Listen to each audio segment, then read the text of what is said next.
We're Compound Everything, and we talk about investing and markets and money. And today we are talking about book value. Yeah, so how did we get on this topic of book value? This is a bit of... Yeah, so I think it was because you were looking into Fairfax India. Yes, so disclaimer, this is not investing advice. No. Now, I would say also a disclaimer, we are have a position in Fairfax India. Yes, so you were looking, again, revisiting Fairfax India, who is run by Prem Watsa, who, for those of you who don't know, is kind of known as the Warren Buffett of Canada. Yeah. And he continually, throughout his shareholders letter, was talking about the book value of Fairfax India. Yeah.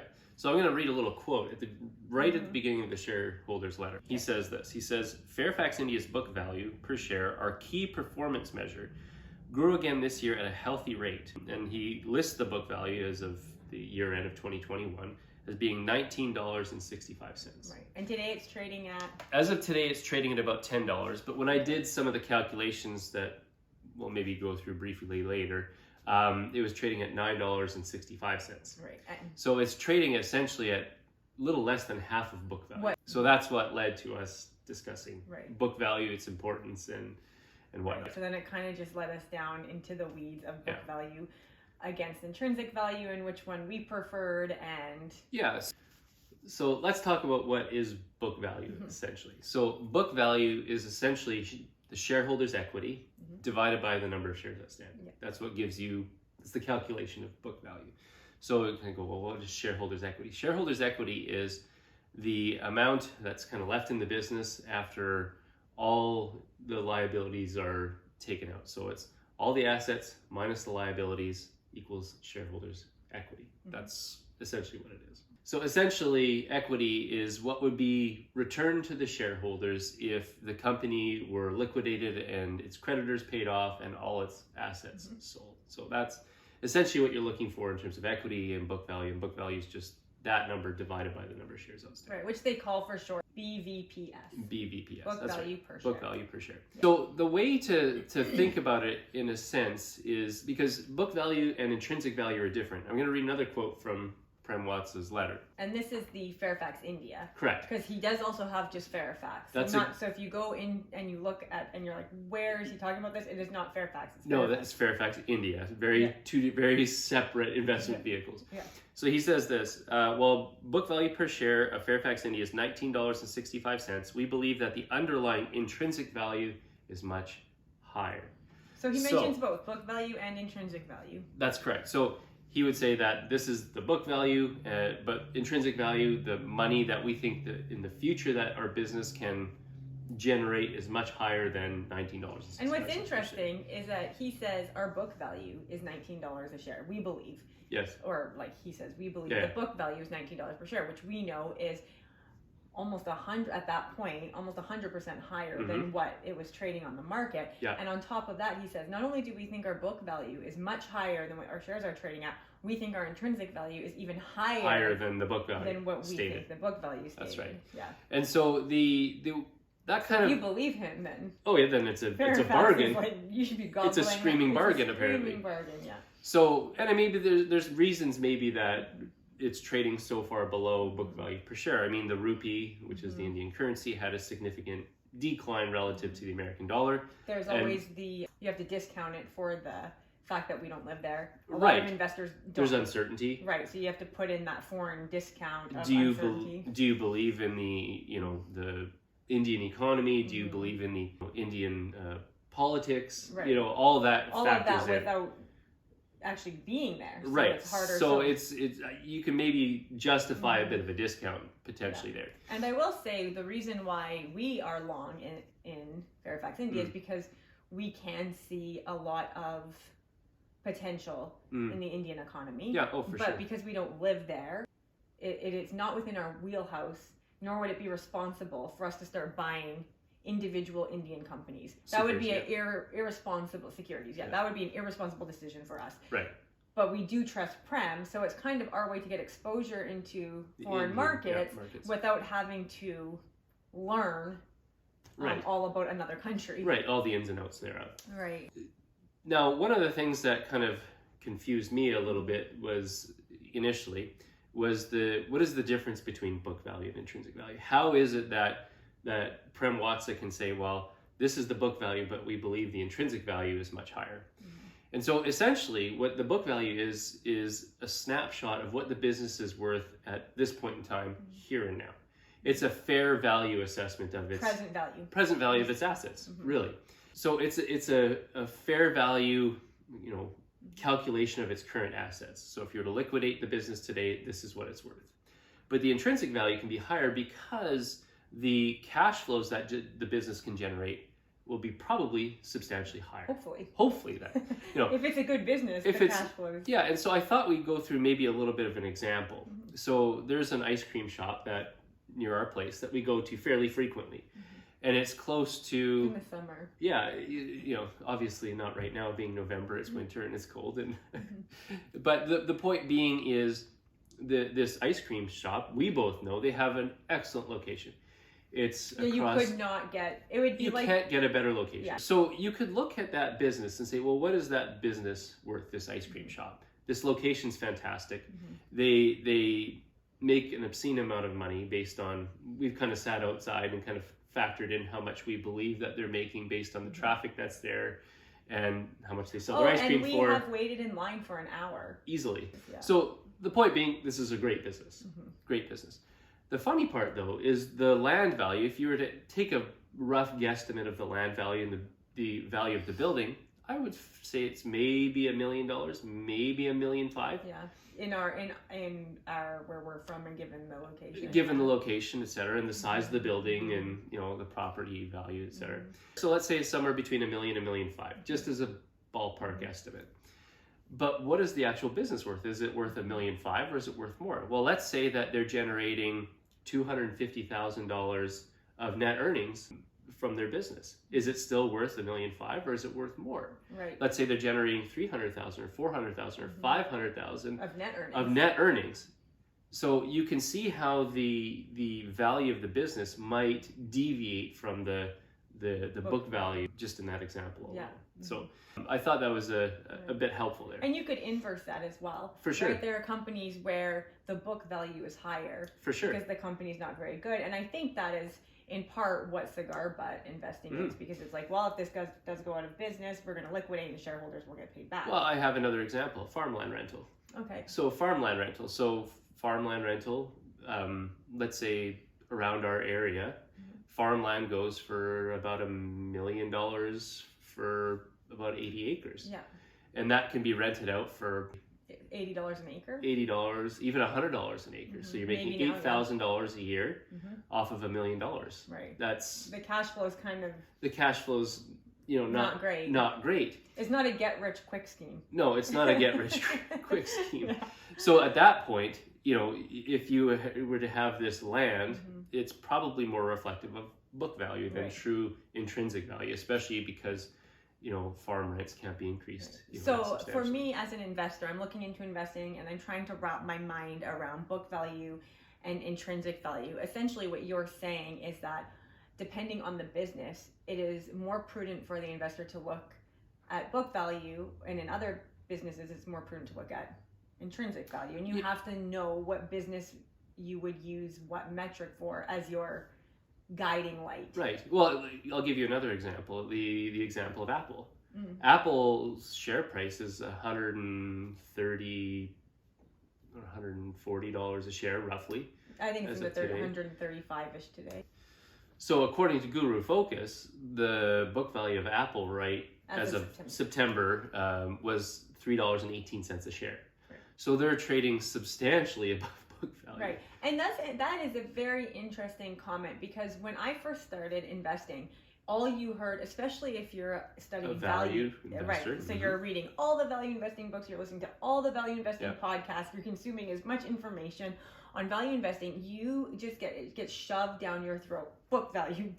For sure. Right. And then you start looking at the market, you start looking at equities and things, and you're like, I can't buy any good company. Yeah, you look at a company like Apple and say, even when it was trading at what would be a relatively good deal in 2016, and you go, I can't buy this company because it's trading so far above book value. And that's how, when I first started, if I go back into my original investing journals, I have prices that I wanted to buy these companies, and now it's humorous because I'm like, yeah, like Apple was going to get to $2.75 ever. Yeah. Yeah. So it's really that realization that, book value reflects what the kind of the assets are worth, what the business is worth here and now. Right.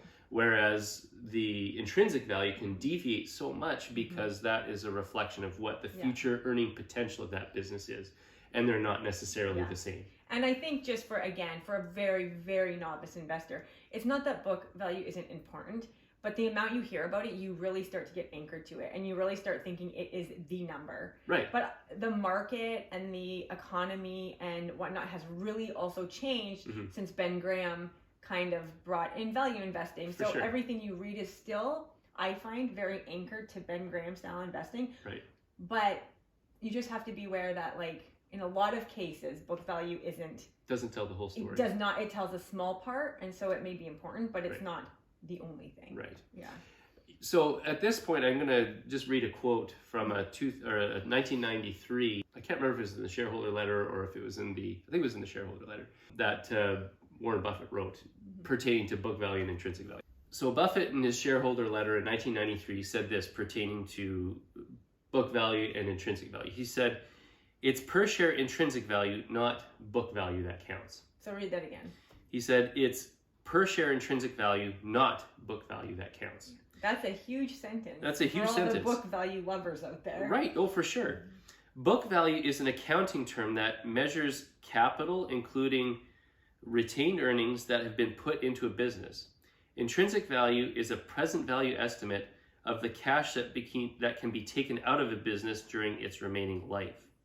And he goes on to say, at most businesses, the two values are unrelated, but Berkshire is an exception. And so I thought that was quite interesting to hear him talk about that. Another time he talked about book value actually was in 1998. So about 5 years later. About 5 years later, a shareholder asked him about investing in low price to book stocks that were present in Japan. Which is that question makes a lot of sense. If he was probably studying Buffett, a Buffett groupie.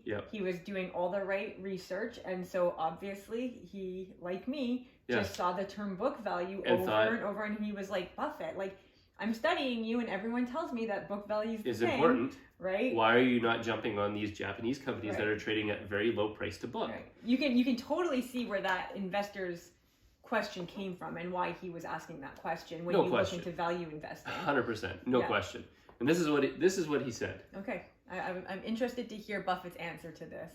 So this is what Warren Buffett said. Okay. He said, "The reason that, and I don't know the exact figures, that Japanese stocks would sell at a lower price to book ratio than U.S. stocks is simply because Japanese companies are earning far less on book than American companies. And earnings are what determine value, not book value. Book value is not a factor we consider. Future earnings are a factor we consider.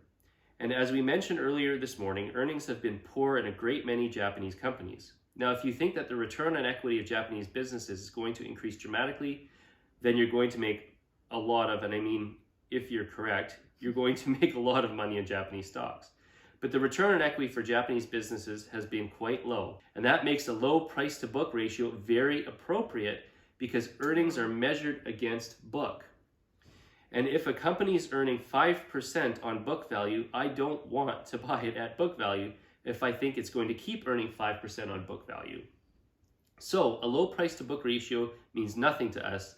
It does not intrigue us." And this is very interesting. He says, "In fact, if anything, are less likely to look at something that sells at a low relationship to book than something that sells at a high relationship to book, because the chances are we're looking at a poor business in the first case and a good business in the second." There is a lot to extrapolate from that. That is a huge statement. That's a huge statement. And here's what's interesting. Like, out of all the podcasts, and I will say when I first started, I more so listened to podcasts than read. So I find podcasts are more convenient.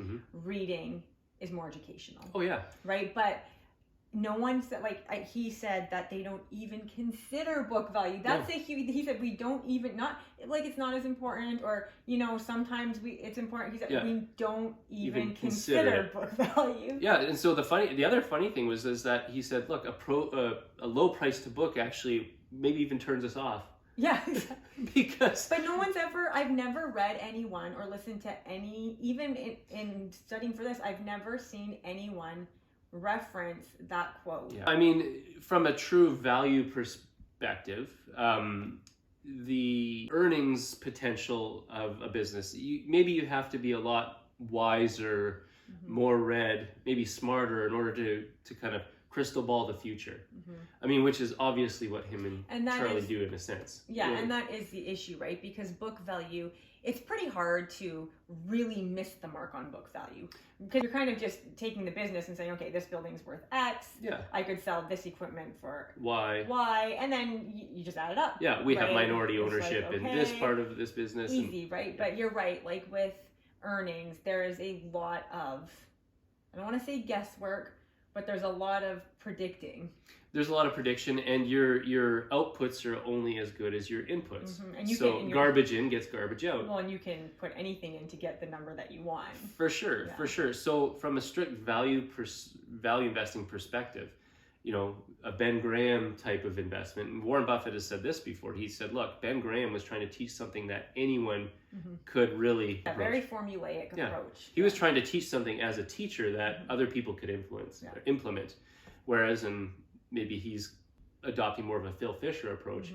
He said Phil Fisher's approach is maybe a little bit more difficult to adapt. So from that standpoint, maybe it's easier to identify a undervalued business per se based on a lower book value than it is to trying to calculate an intrinsic value necessarily. Right. And we do know that he changed styles once he met Munger, because Munger said, look, Warren, like, do you want to buy a crappy business at a great price, or do you want to buy a wonderful business at a fair price? And absolutely. I mean, I think that was kind of an aha moment for Buffett, because he changed. But I think the reason why, and this whole discussion has made very clear why Buffett and Munger are so adamant over and over and over again that the investor must understand the business, is because when you're looking at earnings, you don't have a lot of room for error. Right? You must understand the business so that you can appropriately give it the appropriate growth rate, appropriately look into the future and say, okay, yeah, this business will be doing this here or that there, because I have such an understanding of this business and this industry that I can confidently give this growth number and I can confidently project this far into the future. And I think if they were investing based on book value, they wouldn't be so adamant that the investor must know the business. So going back to Fairfax India, the interesting thing about Prem Watsa's statement, he says, well, this is the calculated book value, and he gives it to you. Yeah, right there. But he doesn't give you the intrinsic value. They're good shareholders' letters. Yeah. If you have time and you're already reading the Buffett letters, you're already reading the Bezos shareholder letters, and you have time or you're looking for extra things to read, go read Prem Watsa's both Fairfax Financial and Fairfax India. So, but the thing I found interesting is he says, well, intrinsic value is probably higher, but he doesn't give it to you. But he doesn't give it to you. That's a Buffett move. That's a Buffett move. Always, I've heard him say several times in different meetings, being like, well, I don't want to tell you what the number is because that would take away the fun. It's like, no, spoil the fun for me, please. It's okay, you can. Just give it to us. It's all right. I'll forgive you if you spoil my fun and tell me the intrinsic value. Yeah. That's exactly. So But again, he can't give the intrinsic value because even someone it's going to be an estimate. It's right. Even though he lives and breathes this company and understands that even his intrinsic value will probably not be 100% accurate. It might be very close. Right. Whereas his book value, he's like, I know this is worth this and this is worth that, and if we liquidated it all, we would have $19 and whatever cents. So the interesting thing about that is if you believe Prem Watsa, that that the actual book value is $19.65, and that the intrinsic value is higher, then what should Fairfax Financial be doing at this point as a business? Buying back shares. I would think they should be buying back shares. Yeah. So I think they are buying back shares, or they had done a tender offer. So they had done a tender offer, which essentially is a large-scale buyback that a company will do to buy back their own shares from shareholders for anyone who wants to redeem them. And at this point, doing a tender offer would make some sense. Now, breaking down a little bit about what Fairfax owns, they own about 13 different Indian businesses, one of which being something called the Bangalore International Airport, which Prem Watsa believes would be valued at around $1.6 billion at at the time of his shareholder letter. And then amongst other operating businesses that they own partial stakes in, both public and privately traded. Right. So what happens if Fairfax India buys back shares? Okay, so I know what happens, but I think we've talked about intrinsic value and book value, and we've kind of really exhausted that. Okay. And why don't we do buybacks next week? Sounds using good. Fairfax. Okay. If you can like and subscribe our channel, that would be really great because it helps us out, and we will see you next week.